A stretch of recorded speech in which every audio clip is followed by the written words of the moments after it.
आज के समय में हर इंडस्ट्री में अपग्रेडेशन हो रहा है। इसीलिए हमारे युवाओं के लिए जरूरी है कि वो अपने आप को आधुनिक जॉब्स के अनुसार तैयार करें।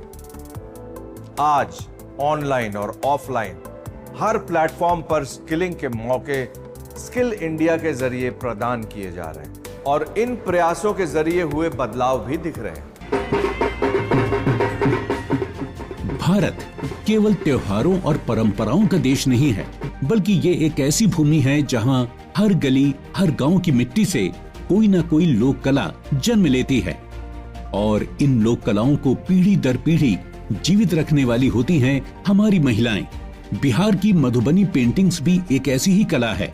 भारत सरकार और कई एनजीओज के सहयोग से ये कलाएं अपना वजूद आज फिर से कायम कर रही हैं। मधुबनी के एसके चौधरी एजुकेशन ट्रस्ट के अंतर्गत चल रहा कृषि विकास केंद्र भी कुछ इसी तरह के प्रयास कर रहा है। इन पारंपरिक कलाओं को रोजगार का जरिया बनाकर महिलाओं को आत्मनिर्भर बनाने का। हमारे संस्थान में हम निःशुल्क ट्रेनिंग मिथिला पेंटिंग का देते हैं। यही मिथिला पेंटिंग का ट्रेनिंग अगर आप किसी दूसरे जगह लेने के लिए जाएंगे तो वो चार्ज होता है, पर घंटे लेते हैं ट्रेनर सब। मोर देन 500 महिलाओं को हमने सर्टिफिकेट दिया है ट्रेनिंग पूरा होने पर। तो अपने पांव पर खड़ा होने के लिए तो यही होना पड़ेगा। घर अगर स्वस्थ करना है, सुंदर करना है और सुखी करना है तो महिलाओं को शिक्षित करना होगा, महिलाओं को ट्रेन करना होगा, महिलाओं को स्किल देना पड़ेगा। मधुबनी पेंटिंग्स का इतिहास बहुत पुराना है। ये सिर्फ रंग नहीं, संस्कार हैं जो माँ से बेटी तक, एक पीढ़ी से दूसरी पीढ़ी तक उतरते आए हैं। हर चित्र में छिपी होती है एक कथा, प्रकृति की, प्रेम की और संस्कृति की। इन्हीं कथाओं को जब आधुनिक सोच और डिजाइन से जोड़ा गया तब बना ये एक नया रास्ता, सृजन से स्वावलंबन तक का। कृषि विज्ञान केंद्र बसैठ ने इन महिलाओं को न सिर्फ मधुबनी पेंटिंग का तकनीकी प्रशिक्षण दिया, बल्कि ये भी सिखाया कि कैसे इस कला को बाजार तक पहुंचाया जाए। मिथिला पेंटिंग तो प्राचीन काल का ही रहा, सीता का शादी से टाइम से ही चली आ रही है, उन्हीं के आधारित पर ये बन रहा है।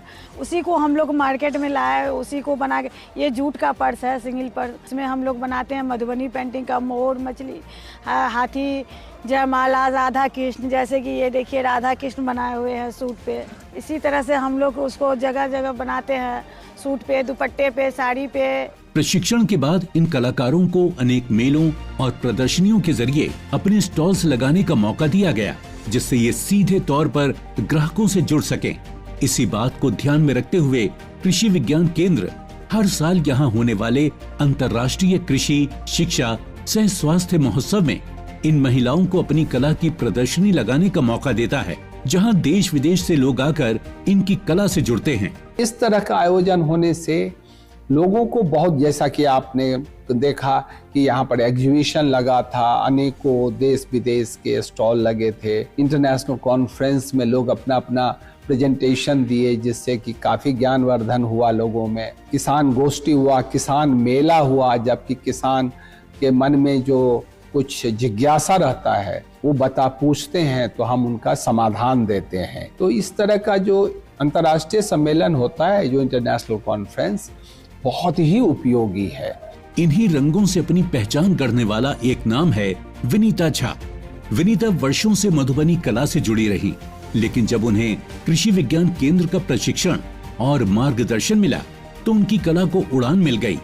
आज विनीता सिर्फ एक कलाकार नहीं, बल्कि राष्ट्रीय और अंतर्राष्ट्रीय मंचों पर भारत की सांस्कृतिक दूत बन चुकी हैं। अपना कल्चर को अपनाइए। हर क्षेत्र का कला है, क्षेत्रीय कला सभी जगह है, जिसको आप लोग उत्थान कीजिए। अपने जो एजेड हैं उनको सब पता है, उनके पास जाइए, जो मेरा कला में क्या था उनसे सीखिए और उनको आगे बढ़ाइए। हमारे केंद्र सरकार कला संस्कृति मंत्री इसका बढ़ावा दे रहे हैं, प्रशिक्षण दे रहे हैं, और वो प्रशिक्षण ले करके आप लोग अपने अपने कला को, अपने अपने क्षेत्रीय कला को हर जगह बढ़ाइए और उससे आमदनी का स्रोत बढ़ाइए। एजुकेशन ट्रस्ट मधुबनी कला के जरिए न सिर्फ महिलाओं को आत्मनिर्भर बना रहा है, बल्कि युवाओं और किसानों को भी खेती के आधुनिक तरीकों से जोड़कर उनकी आमदनी बढ़ाने में मदद कर रहा है। ज्यादा से ज्यादा किसानों को अवेयर करके उनको घर से संस्था की तरफ आना होगा, कृषि विज्ञान केंद्र आना होगा, तभी वो ज्ञान हासिल कर सकते हैं।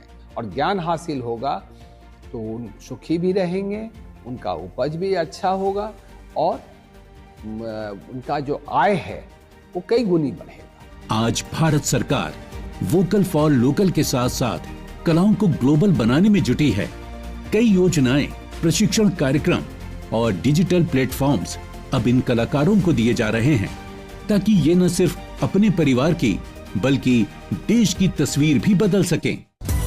अपने फीडबैक देने के लिए आप हमें ईमेल भी कर सकते हैं या फिर आप हमारे फेसबुक पेज को लाइक भी कर सकते हैं @DD आपकी बात पर।